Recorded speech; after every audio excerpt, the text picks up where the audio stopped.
राजनीति करते हैं, कुचक कर चलते हैं, षड्यंत्र करते हैं। मैं कहना चाहता हूं कि आप बैठकर तय कीजिए और वहां से निकलने का काम कीजिए। उसको कोई वहां रहने का हक नहीं है। अगर मैं गलती करता हूं, मैं साथ स्वीकार करूंगा। अब राजनीति नहीं चलेगा, कूटनीति नहीं चलेगा, बांटने का काम नहीं चलेगा। अब सिर्फ एक काम चलेगा कि समन्वय को लेते हुए वेतनमान एक आधार होगा और वेतनमान पर ही हम लोग काम करेंगे। वेतनमान हमको लेना है साथियों।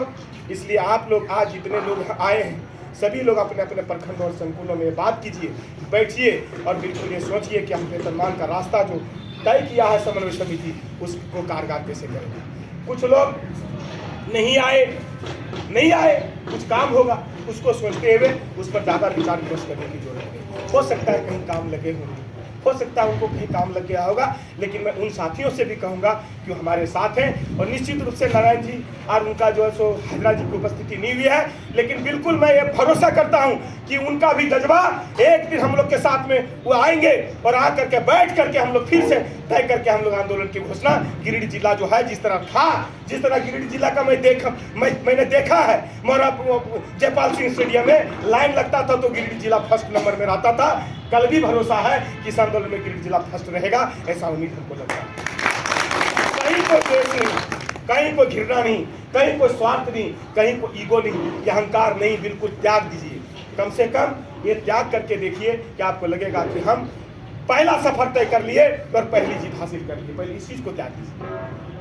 हम लोग त्यागने के लिए कोई अहंकार कभी नहीं रहा, अहंकार की बात ही नहीं है। सभी साथियों को वेतनमान चाहिए, सम्मान चाहिए, चाहे वो प्रशिक्षित हो, चाहे वो अप्रशिक्षित हो, चाहे वो आकलन पास हो, चाहे वो टेट पास हो, सभी को बिहार के तर्ज पर सभी शिक्षकों को वेतनमान मिले, सभी को लाभ मिले, सभी को सम्मान मिले।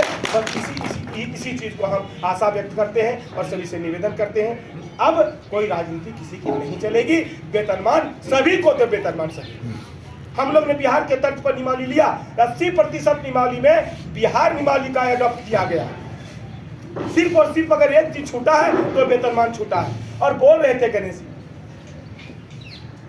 उमेश भैया बोल रहे थे, टेबल टॉक में हम लोगों ने कभी कहीं गुंजाइश नहीं छोड़ा, चाहे वो एकीकृत मोर्चा के सदस्य रहे हो, चाहे वो प्रशिक्षित के जो 3 साथी हम लोग थे।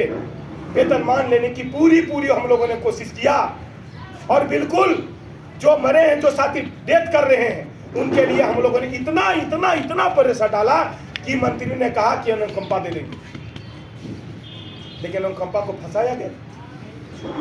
आज उसकी बात आज हम लोग सुदीप कुमार सोनू से आज भी जाकर के मिले हैं। सुदीप भैया हाथ उठा दिए, बोले कि मेरा 11 महीना समय, मैं जो कह रहा हूँ, बोले कि मेरे पास 11 महीना मात्र समय बचा है, मुझे सरकार के साथ बैठने का भी फुर्सत अब नहीं है, मैं एक दिन रांची जाने के लिए मैं सक्षम नहीं हूँ। सेक्रेटरी बात नहीं मानते और उतना आपको फुर्सत भी नहीं है। तो आप समझिए कि आपको कहां से लड़ना है, कैसा लड़ना है। अनुकंपा लचीला करके अनुकंपा लागू हो जाता तो सभी साथियों का आज जो चले गए हमारे बीच से, हम उनको न कुछ दे सके न कुछ कर सके, लेकिन आज भी जज्बा है कि जो साथी गए हैं उनको अनुकंपा का लाभ मिले और एक मुश्त में राशि मिले। इसके लिए लोग जदोजहद कर रहे हैं और उनको दिला करके ही दम लेंगे, ये भरोसा अपनी